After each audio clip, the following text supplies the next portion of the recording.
আসসালামু আলাইকুম সবাইকে। নতুন পর্বে স্বাগতম। আজকে আমরা আমাদের যে নতুন 150 রুলস এর যে শীটটা, সেটা হচ্ছে প্রথম একটা নিয়ম নিয়ে কথা বলবো।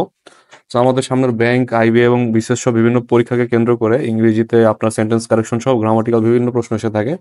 ম্যাক্সিমাম পরীক্ষাতে আপনার অ্যাটলিস্ট 25% কোশ্চেন ইংরেজি থেকে হয়ে থাকে, বিশেষ করে প্রিলিতে অ্যাটলিস্ট। তো সেই জায়গাতে চিন্তা করলে আমাদের এই 150টি রুলটি পড়লে আপনার যত ধরনের গ্রামাটিক্যাল প্রবলেম আছে, বিশেষ করে সেন্টেন্স কারেকশনে, সে জায়গায় হচ্ছে আশা করি আর কোনো সমস্যা হবে না। সো প্রথম যে রুলটি, সেটা হচ্ছে দুইটি সেন্টেন্স দিয়েছি, খেয়াল করেন এক্ষেত্রে কোনটা ভুল এবং কোনটা সঠিক। ঠিক আছে, যেমন হচ্ছে অভিষেক অ্যান্ড নট হিজ প্যারেন্টস, ঠিক আছে, আর এ গুড বিজনেসম্যান। ঠিক আছে, এখন কথা হচ্ছে আপনার এখানে আর ইউজ করাটা ঠিক হলো কিনা। আপাত দৃষ্টিতে মনে হতে পারে এখানে হচ্ছে parents, so it's a plural verb, আর তাছাড়া হচ্ছে হলো আপনার প্লুরাল নাউন। আর তাছাড়া এখানে হচ্ছে আপনার অ্যান্ড দিয়ে যুক্ত হয়েছে। অ্যান্ড দিয়ে যুক্ত হলে সাধারণত আমরা কি জানি, দুইটা জিনিস অ্যান্ড দিয়ে যুক্ত হলে সাধারণত প্লুরাল হয়, তাই না? সো এই জায়গাতে অনেকের কনফিউশন থেকে যায়।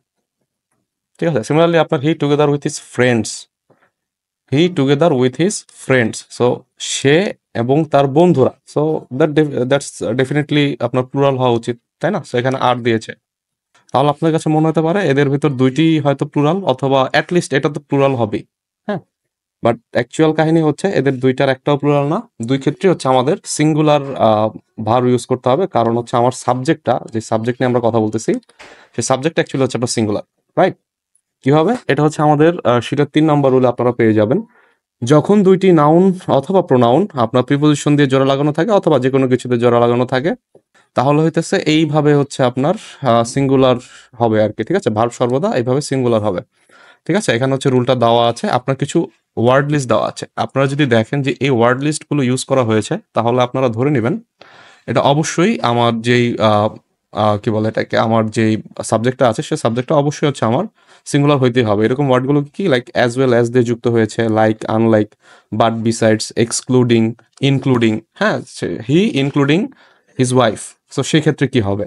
এরপর মনে করেন যে এক্সেপ্ট অ্যান্ড নট, সে কিন্তু সে না, ঠিক আছে, হি but not his parents.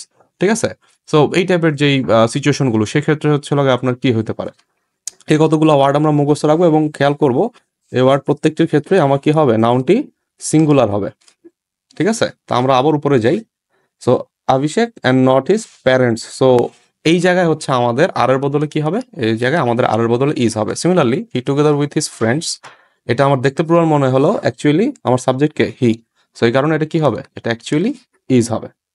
So আপনাদের জন্য আমি 4টা প্রশ্ন রেখে গেলাম, আপনারা অবশ্যই কমেন্ট বক্সে কমেন্ট করে জানাবেন যে কোনটার উত্তর কি। ঠিক আছে, তো সবাই ভালো থাকবেন, ইনশাল্লাহ নেক্সট পর্বে আরো একটা রুল নিয়ে দেখা হবে। আমাদের ব্যাংক জব কোর্স 2025-এ ভর্তি চলছে। আর্লি বার্ড অফারে প্রথম 200 জনের জন্য থাকছে 25% ডিসকাউন্ট। ভর্তি হতে টেলিগ্রাম অথবা আমাদের ফেসবুক পেজে যোগাযোগ করুন।